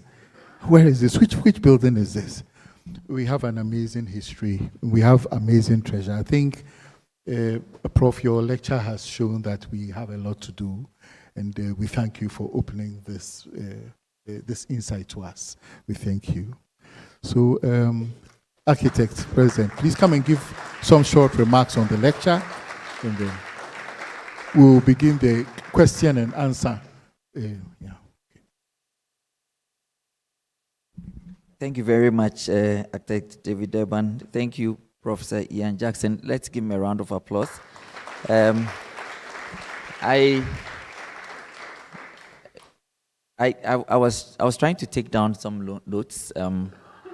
As a past student of Accra Academy, when I saw Helen House, I was like, oh yes, this is where Accra Academy started from. And I was even discussing it with my small caucus there that the same way as, we saw Helen House there, we could have also looked at, for those of us who also did pre-sec, Odumase, find a way of preserving Odumase and all of that. Prof, I think this has been very good. There's one thing that I've also, something that I put down. We are not documenting enough. We are not, I don't know what we're doing with archiving. It's one of the things that we have to deal with when it comes to developing the policy for heritage and all of that. The UAC building is a symbol of trading. Clearly, when the planning changed, infrastructure development also changed. So we have to look at that. The George Padmore Library is just iconic. I mean, the staircase, we still try to design and pick some ideas from there. But there's one thing that I worry about, is about sustainability, and how does fragmented ownership affect how these buildings become dilapidated? And it's one of the things that we all have to talk about. But thank you very much. It's an eye-opener. I hope we can get this and start archiving it for our library at the Ghana Institute of Architects. And then we will take it up from there. Please, let's give me a round of applause. Thank you very much. Thank you. So now we are the Q&A section. Anybody who has some questions to ask Prof, comments, contributions are all welcome at this moment. Thank you. Okay. Yes. Can a mic go to the lady?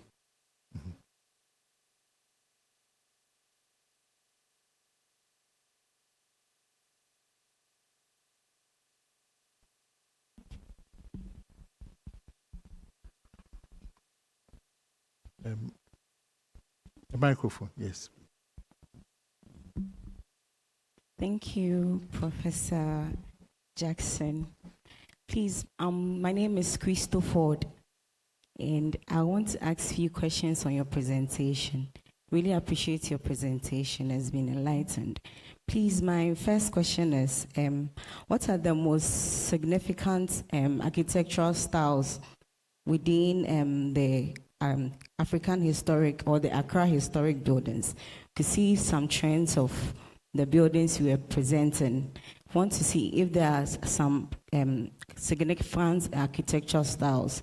And also, I want to know how this colonial era buildings have been reinstated or have been reinterpreted in this modern buildings. When you're comparing the formal buildings to the 20 plus, that's the century buildings, your second presentation. So I wanted to see how this colonial era buildings have been reinstated or repurposed in the modern buildings you put.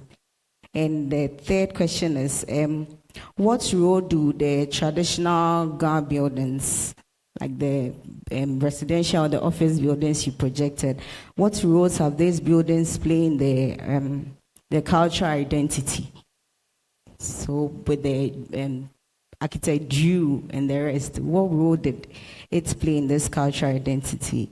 And my last question, how has this modernist architecture influenced the Accra urban landscape or urban sprawl? Thank you very much. Thank you. I think it's harder than my PhD, Viva. Styles. It's not about styles. They're just a convenient way to describe architecture.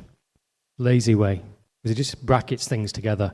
So it's useful because it quickly gets the argument across. So I would resist the desire to talk about styles and instead think about how the buildings are being used and by who and why. So for me, architecture is it's not the building as such, it's how we use the building to talk about other things. So we're using architecture to talk about the history of West Africa. We're not really talking about the architecture. I think it's bigger than that. Architecture is bigger than that because it's about land, money, labor, capital, materials. It's not really about the whim of the architectural style. I think that's overprivileging the architect, actually, when there's so many other people involved. But if I was to pick, I would obviously go for like a tropical modernist style, of course, because I think it's fabulous and looks beautiful. Because you projected some modern styles and other to the brutalist styles. Yeah. Yeah, so I wanted to see how these styles have been able to represent the Accra sprawl. It's difficult, isn't it? Because there won't be a neat... Architecture is not a perfect medium to represent identity. because it's in flux and it can be used in different ways. I think identity is more about music, food. I think our identity is about folklore and stories, faith. Architecture can come into expressing an identity. It can come more as an expression of a vision. So the colonial architecture was quite utilitarian. I'm talking the early 20th century. It was basically sheds and warehouses with some certain grand facades added onto the front. Whereas by the time we get to the 1950s, colonial architecture was rebranded as tropical architecture. The word colonial was quickly fading away because it wasn't politically acceptable. And people started to rebrand it. We need a new word. And that also coincided with a section of building physics, of how the interiors could be naturally cooled, how buildings can be designed scientifically, how they can respond to the position of the sun and so on. That was happening previously, but now it was really brought to the forefront. And people like Nkrumah, they wanted a new architecture to express their new vision. So it was no good just to keep doing what had been done in the past. What is now? What's right now? What's the future? The future is going to be this tropical modernism. And we need to bring that right away because it's an expression of a new Ghana, a new beginning, and a new architecture. Okay. Have I covered everything? Yes, but in a way. I wanted to see with your, when you're saying the Jamestown economic significance has been transferred to the Tema. So I wanted to see how whether there are laws or regulations governing the preservation of our cultural heritage sites in Ghana. Example was when you said the economic significance has been moved to Tema. So is there any way they can maybe resurrect such economic significance, even in Jamestown? So Jamestown doesn't be like a dead city just for praising historical buildings, but also reviving the economic structure of the Jamestown sprawl. Yeah, of course I think that can happen. There are many ways it could be done. And heritage and conservation could be part of that, and tourism and how it feeds into Jamestown could be part of that. When people come to Accra, where do they go? What do they want to see? Everyone wants to go to Jamestown. Everyone wants to feel that history and walk those streets and look out into the ocean and see those amazing buildings. I think that's the key. I think it's about changing the architecture in that place carefully and sensitively. It's going to take a long time. It won't be next year. And it should take a long time because it has to be done properly. Otherwise, people will respond in a reactive way and make quite foolish and rash decisions because they'll be worried that their property is going to be taken off them or altered, or they're going to be forced to act in a certain way to comply with a conservation policy that they don't have the money to respond to anyway at the moment. So it is a very pithy and difficult topic. Well, thanks for your questions. I think they're fascinating. Should I? Ian, thanks for the presentation. I think this isn't really a question. I think I'd like to throw this out to the Honourables Aneta, Ajema Rawlings and Manche, all the people who can make a difference. David, I note you have heritage policy in the title, but what is our policy? Because we've had Ghana Club go as an example, and I was close to that, and several people, other people go through 6 years of trying to protect its existence due to a huge development. Apart from that, we've had demolitions at the trade fair sites of buildings that really should have been protected. So whilst it's reviewing and remembering and all of what, I was involved with the rehabilitation of the National Museum as well. I think where we need to start from is really establish a policy, and we need to care about our buildings. And I mean, this really involves all of us, architects, members of parliament, the rulers, and so that's basically it. I hope this is a start, and thank you for committing yourself, and we will hold you to it. We don't want to be here in 4 years having this conversation again. So thank you. That's about it. Thank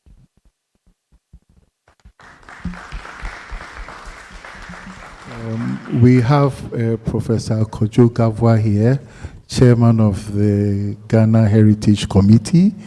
Perhaps you would like to tell us a little bit about the Ghana Heritage Committee. And of course, a member is Professor Wellington, so I mean, it would be good for that. Thank you. May I make my comment before or after?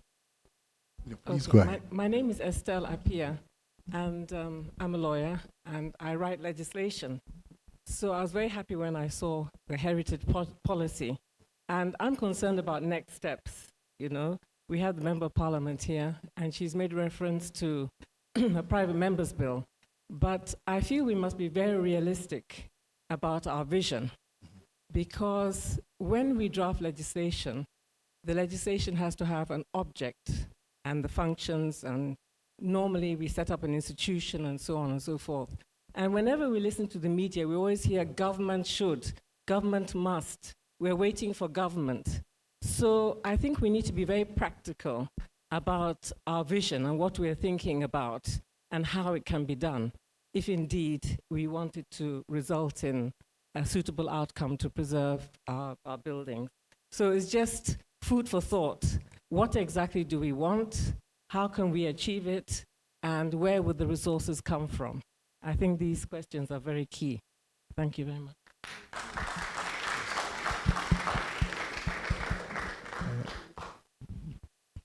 Prof, can you say something for us? Thank you. I won't say very much about the Heritage Committee itself. To say that the Heritage Committee was established by the Ghana Commission for UNESCO, bringing together various departments, ministries, and agencies that are related to Ghana's cultural and heritage sector. The Heritage Committee has been working to come out with a framework, a strategic framework that will help us to conserve, preserve, and also sustain aspects of our heritage. Work is still ongoing. Apart from the strategic framework, the committee has also come out with an implementation policy, which has been shared to all the affiliated government ministries, departments, and agencies. It is for us to harmonize and our efforts and work synergistically to move this forward. Now that would influence what policy our nation will have in the long run towards the conservation of our heritage. I should say that heritage, as I know it, is something which we construct in the present, and it should be relevant to the interests of the people. So whatever policy we should have should inure to the benefit of the citizenry of this country today. What I have seen today, it's heartwarming. We must conserve some of those architectural heritages. The thing that caught my attention is that we should go beyond the celebration of what appears to be colonial architectural heritage in Ghana. What about the inputs of local knowledge systems? How do we glean the contribution of our forebears, Ghanaians, in the architectural heritage of Accra? Architecture did not begin just with the presence of Europeans in our part of the world. What was the role of our local people? how do we ensure that we conserve what our people also contribute to the development of architecture as we see it today? Thank you. Thank you very much. Yes, Madam Delilah. Okay. First, I'd like to thank Professor Jackson. I'd like to ask you a question, Professor Jackson. On your journey around Ghana, as you entered buildings, architecturally, architectural buildings that are heritage buildings, what did you find in terms of the furnishing in these buildings? Because without the furnishing, the buildings wouldn't have been used. So what do you think, what was your impression of the furnishing in these buildings? Were they preserved, or were they non-existent? And I'd also like to ask Kojo, have you actually embedded furnishing, vintage furniture, in your program of reviving the architectural heritage in Ghana? Thank you. Oh, so that question goes to me instead. So that is Madame Delilah Mesa. She's the former president of the International Design Group, Design Association of Ghana. And she's interested in furniture, general furniture, the history of furniture, not just the buildings that we have, but the furniture that is in. I think this is very, very wide, because when we go through places like Cape Coast, Accra, all the old buildings, in fact, my own grandparents, their furniture is still in the house. And these furniture pieces are all unique. And she wants to set up a project to document interiors and furniture from the past. And we have a few. It's an enormous task, and I think that we'll take it upon ourselves to begin this. Thank you. Yes, any questions more? Yes. Okay. Masmo manga mo fe mo ye bien mi ha mo fe mo atu.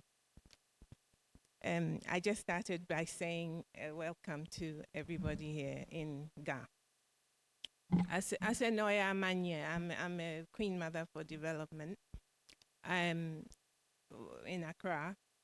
I would like to make some contribution in saying it's very good that we're talking about heritage. Heritage in Ghana, in West Africa, in Africa, it's a diverse heritage. And it's good that we are talking today about Accra, talking about all these beautiful things that some of us grew up, enjoying. I'm very glad that Mr. Devan mentioned his grandparents. My grandparents have the same sort of architecture and things to enjoy. We remember from our childhood. And I would say that it's very important that in order to actually succeed with getting the heritage preserved, you need to start at a very early age. I think young people need to be involved, start right from the roots and get them interested. And in that way, they can actually also infect the older generation. You'll be surprised what children can lead in doing. And I think they should start knowing from now, because obviously for some of us, the boat's already, the ship sailed, but it shouldn't be too late, ever. Yes, because the understanding and the grabbing of what really it means has slipped many people by. But we shouldn't let that be the hallmark. And I also wanted to say regeneration should actually involve the actual people who these whole things surround, because it's another way also of achieving success without actually involving the people with whom these architectural gems, I call them, that are sort of sliding away from our hands. We actually need to, when we talk about regeneration, it shouldn't be just an isolated something that government is doing up there above the people's heads. It should involve the people and their heritage and their, you know, their instant circumstances, because a lot is changing, as we say, in Accra. And as far as the tourism also is concerned, involve the same people, because they live it. They live in the spaces, and they want to be able to be part of it. They want to be able to also contribute. And the only way we're going to do it is by involving grassroots, involving everybody. And when we talk, we have to talk with all stakeholders. And plans should not be made in rooms, you know, and left, you know, and the actual indigenes and the cultural leaders, because we are all part of Ghana. And, you know, I'm talking for everybody everywhere in Ghana. I'm not just talking for Accra. So basically, we really, really need to, because regeneration for me, what I've been seeing, is a matter of people approaching poor people in their broken homes and trying to buy the house and regenerate it. But what do you do with the people and their succession?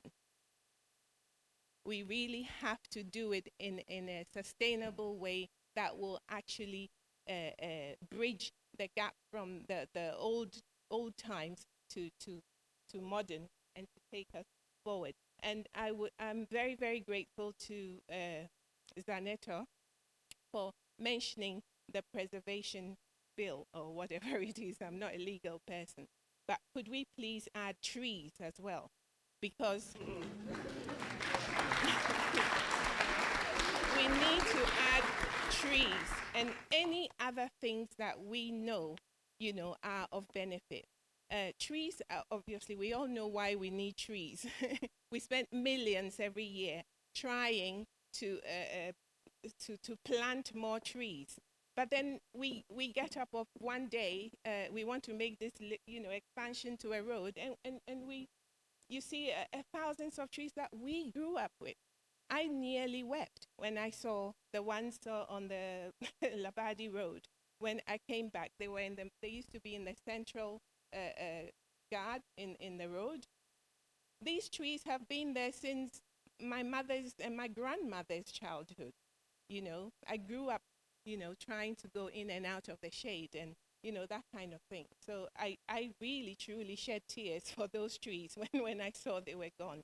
Please include the trees and all other nature, you know, things of nature that we need to protect, and to imbibe in our children to also have that spirit of, you know, preservation in them. Thank you. Thank you very, very much. Thank you. Another question. So I have the mic. Should I ask first? Yes, before please go ahead. Hi, Bruce. Yeah, fantastic presentation and initiatives and conversation from the audience. I feel like this is really an opener. It's not just, you know, a Q&A, but everyone is speaking from their different positions, and it's an honor to be a part of and hear all these insights. Dr. Jackson, I really connected with what you said about seeing buildings as texts, and that buildings can speak, and that they don't have a fixed meaning, but we can give them different meanings over changing times. And I feel like this is really useful when looking at these fabulous buildings, but that come from traumatic and violent systems of colonialism. How can we give them different meanings and functions in our time? And you said that your role is to document and probe you know, how the buildings are, but then people here and communities here can tell the stories and look at how they were used. And there's also so much missing knowledge, and I wonder how maybe artists, poets, writers can play roles in imagining the missing histories and speculating and connecting, like Dr. Rawlings said, between past and future. I say that also because I'm a curator. I come from the art space, from the Black Star Lines Kumasi community.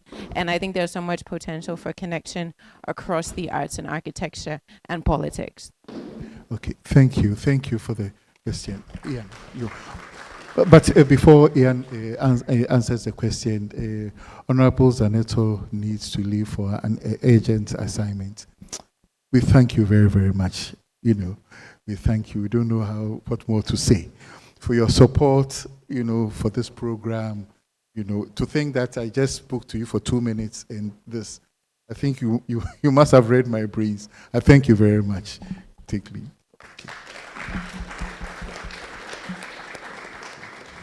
And with her is artist Amwaku Boafo. Amwaku Boafo, please stand up straight. Let's see you. In fact, this award-winning artist who used to live in Austria, now here, and in fact, this audience, I see members of the creative community who are here in support of me. First of all, I'd like to mention Madam Maria Franca Maria Andor. Let's see you. Please stand, let's see you. We need to see you. She holds the community, the creative community together. She's everything. She's everything. She's a writer, a film producer. Shall I mention it all? We also have Oliver Safu here from the film, a filmmaker. We have Paul Ado, a photographer. Yes, and of course, Alote, you are an archivist. You know, you are also here. Then we have one very important architect amongst us, architect Hoffman Lati. He has documented Club 100, you know, and has kept it there and stopped it from falling, being bulldozed. Thank you, Architect Hoffman. So with this, time is going. We need to make some presentations. So we'll just proceed with the presentations. Thank you.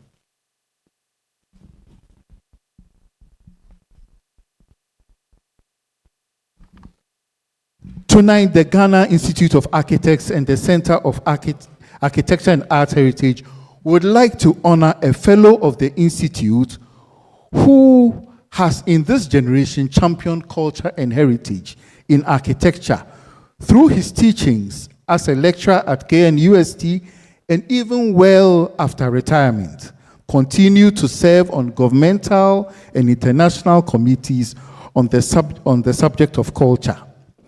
He has also been a pillar for his community, upholding the history of Osu, his community, through his authorship of books and his lectures.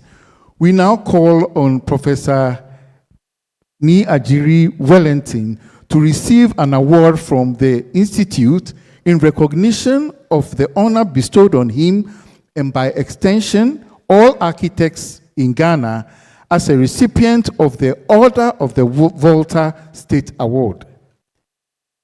The Institute is indeed proud of you. Prof, please come.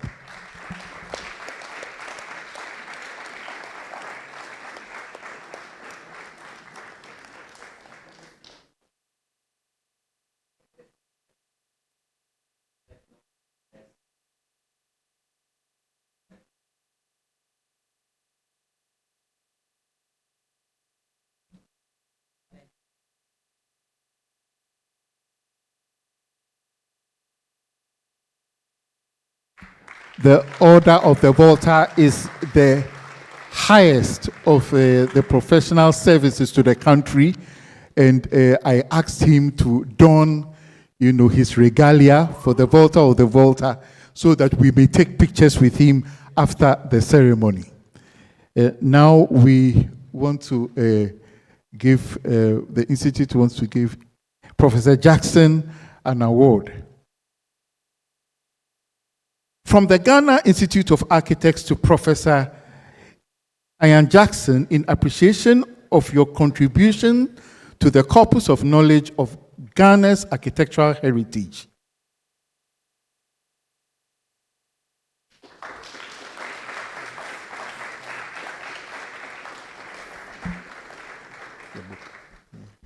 Yeah.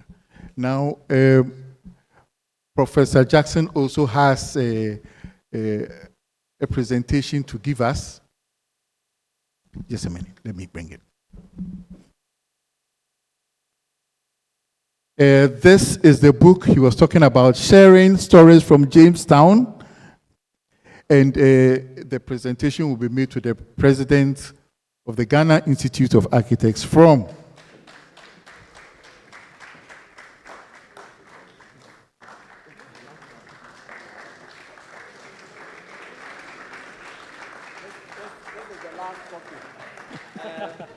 and it is going to the library of the Ghana Institute of Architects. Thank you very much, Professor Jackson. Yes. Professor Jackson also has a gift for the Institute. No, he'll get it.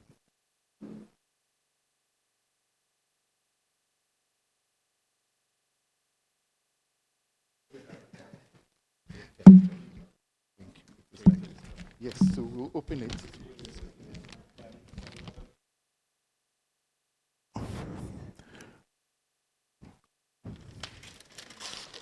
Where is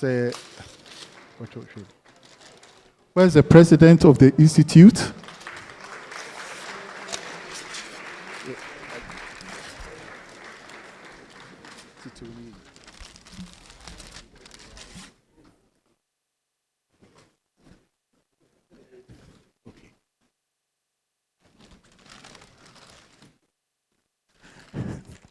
Professor Jackson's gift to us.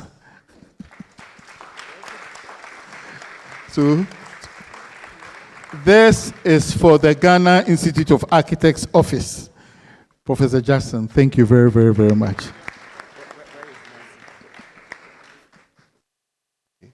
So both of yeah. Hold it. Yeah, people want to take pictures.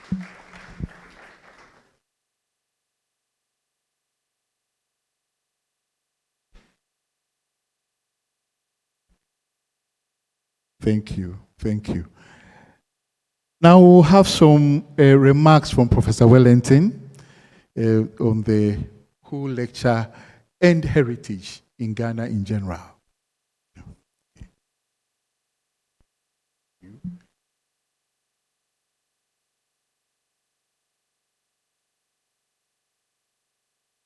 Would you like to come up?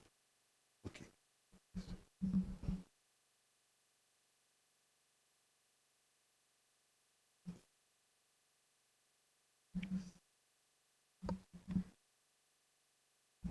Yeah.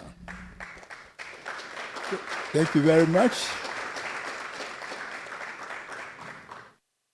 Certainly, you saw me going out a few times. It's an indication that my body is reacting very badly to this environment. I have been freezing, really. Yes.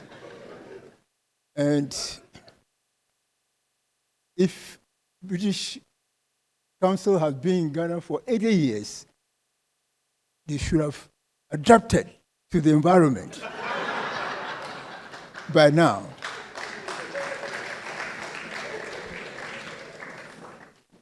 So, ladies and gentlemen, I would like to add my voice to the very high commendations which have been made so far for Professor Jackson. I'm very grateful that he has done this very profound study on the Accra architectural heritage.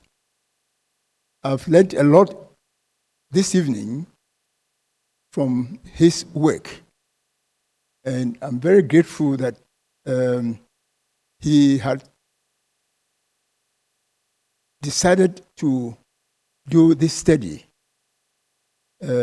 here in Ghana. Of course, we have many things in common with Nigeria and Sierra Leone.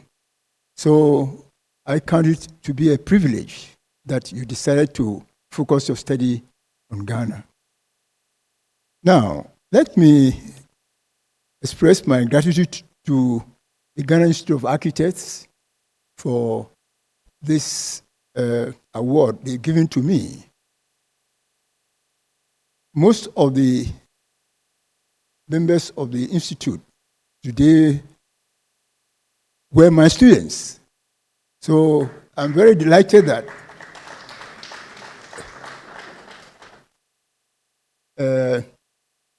they've decided to honor me with this award. But way back in Kumasi, I received the award from a class. I think architect Richardson might be part of that class. And to show my gratitude this evening, I brought with me a copy of a piece of poetry which they gave to me, and I want to read it. It's titled The Potter. With nimble fingers, you gently mold our deepest thoughts. You quickly unfold, grounding us through the architectural tide, lest we trip and fall by the side. Many words you often utter, words of wisdom, words that matter.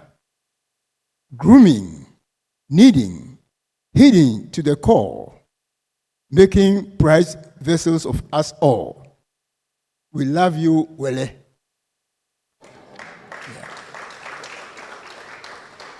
And that means so much to me. And therefore, I want to conclude what I've said this evening, that I consider myself to be highly blessed for having the opportunity to be one of your lecturers in course of your study in Kumasi. It's only Professor Uswado who is still alive during the time when you were students. And so I am very, very happy that this evening I can stand here on his behalf and tell you how much we are very proud of you, especially the new president of the Institute. So with that, I will say, Akira Derban, I'm very grateful that you caused this to happen to me. Thank you very much.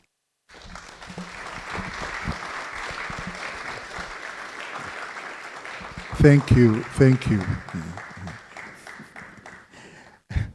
I love the way he spoke very formally, but I'll be quick to add that he's more of a father to me than he just expressed here. You know, I once misspelled accommodation and got into trouble with him. Says, you want to be an architect, you can't spell accommodation. I always remember that that's a double C and a double M.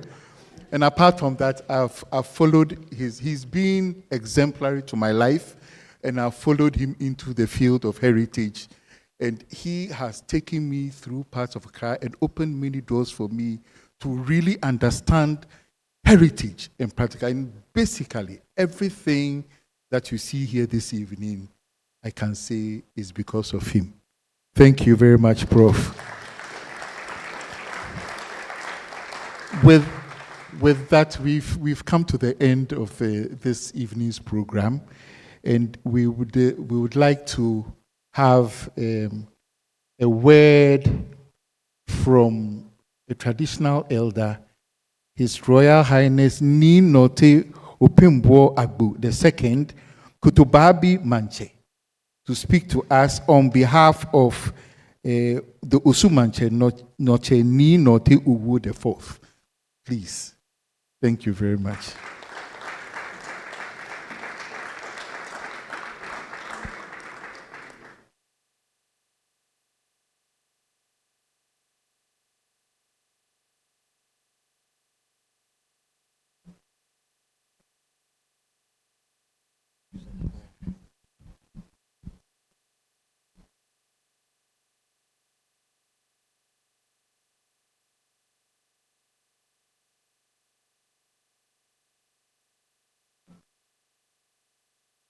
Ago chame ganyeme.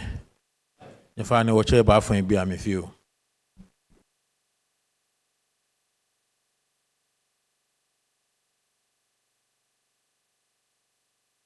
Good evening, ladies and gentlemen.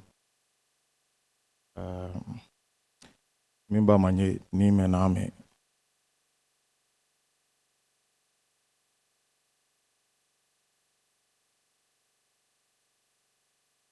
I'm happy to be here to represent my paramount chief, His Royal Majesty Noche Ni Note Owu the Fourth.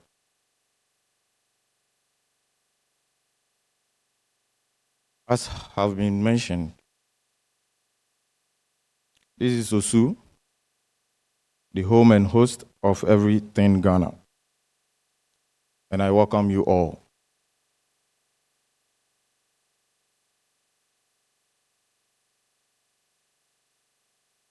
I'm an artist by profession, and I can see most of my colleagues here. I can see Rita Amaku just left here. Mr. Lote.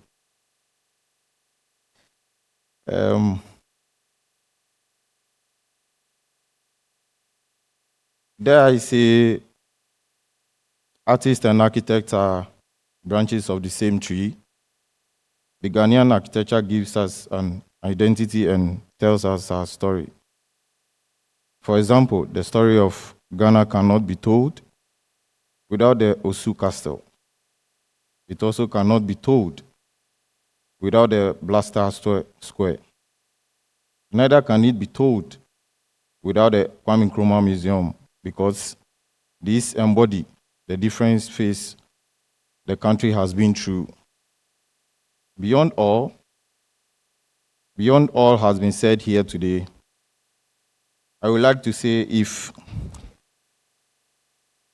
we remember the heritage, enact policies that will ensure the regeneration of all that we hold dear and sacred, our land will be a land of tourism and will help transform our economy and guarantee a better tomorrow for us as all. Thank you all for coming.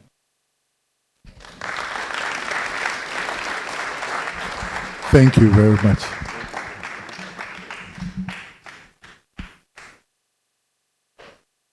So we'll have the final the acknowledgement of the sponsors and the vote of thanks by Architect Akuswa Mensah.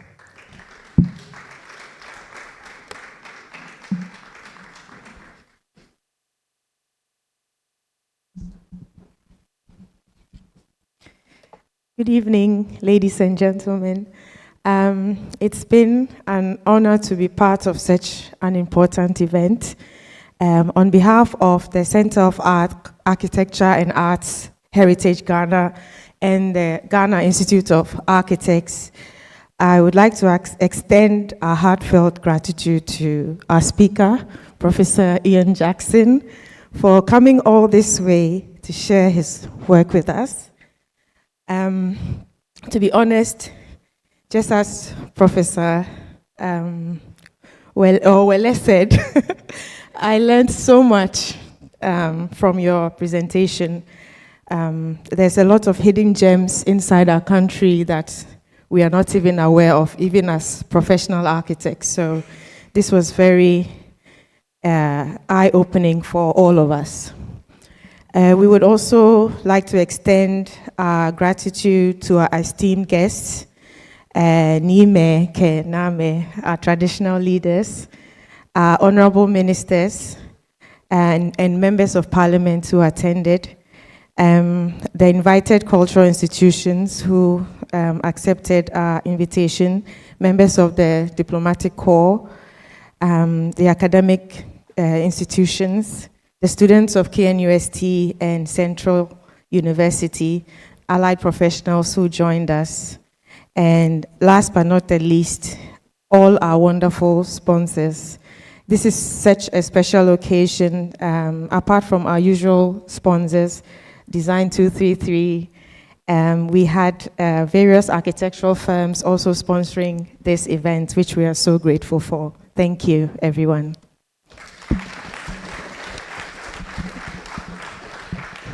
So we've come to the end of the program, but not the end of the program.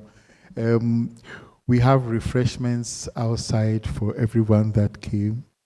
It's getting late, and Prof, we'd like you to, after the program, come up here so that we can take pictures of with you in your Order of the Volta Regalia, and we also will want a picture with the traditional elders. We thank you for coming. This program has been a wonderful one. For me, it's been, another gate for me to pass through, and I can see from all the contributions that were made that the future of heritage, it is possible. We can really do it. We can preserve it and conserve it. Now it's time for the work. Thank you very, very much.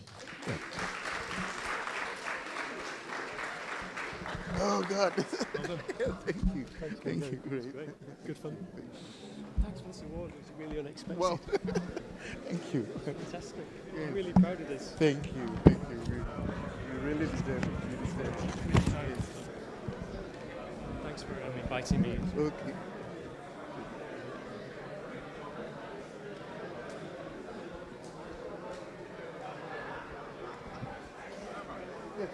Hello. How are you doing? Yes, fine, thank you. Nice. Madam wanted us to get Mr. Jackson a copy of the GH Hospitality, the magazine. Sure. So if you could. Come on. I'll give it to you. Okay. But hold it for me so that he doesn't take time him. Okay. Thank you very much. Thank you very much. Thank you for coming. Smile. Thank you very much. Thank you very much. I enjoy your presentation.